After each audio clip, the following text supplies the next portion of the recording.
বাড়িওয়ালাদের উদ্দেশ্যে একটা কথা বলছি, যারা নিয়ে বিল্ডিংয়ের কাজ করাবেন বা যারা টাইলস করাবেন আর কি, বিশেষ করে বাসা বাড়িতে টাইলস করাবেন, যখনই আপনার এই জালিটা, এই যে এই মানে কিচেন রুমের হোক বা বাথরুমের হোক, যে কোনো সময় এই জালিটা যখন লাগাইবে, তখন লাগানোর আগে অবশ্যই বলবেন যে পাইপটা ভিতরে হাত দিয়ে দেখে লইতো যে কোথাও কোনো ময়লা আছে কিনা। এই যে দেখেন, টাইলস মিস্ত্রি টাইলস করে চলে গেছে, ঠিক আছে, তো জালি লাগায় নাই।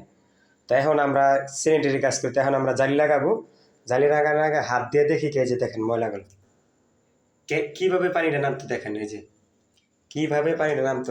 আমরা যখন পাইপ লাগানোর পরে এটার ভিতরে আমরা বস্তা দিয়ে গেছিলাম, সেই বস্তা সে খুলে টাইস করার পরে দেখেন কি অবস্থা। তো অবশ্যই যারা বাড়িওয়ালা আছেন এই জিনিসটা খেয়াল করবেন, যখনই জালি লাগাইব তখন অবশ্যই খেয়াল করবেন যেন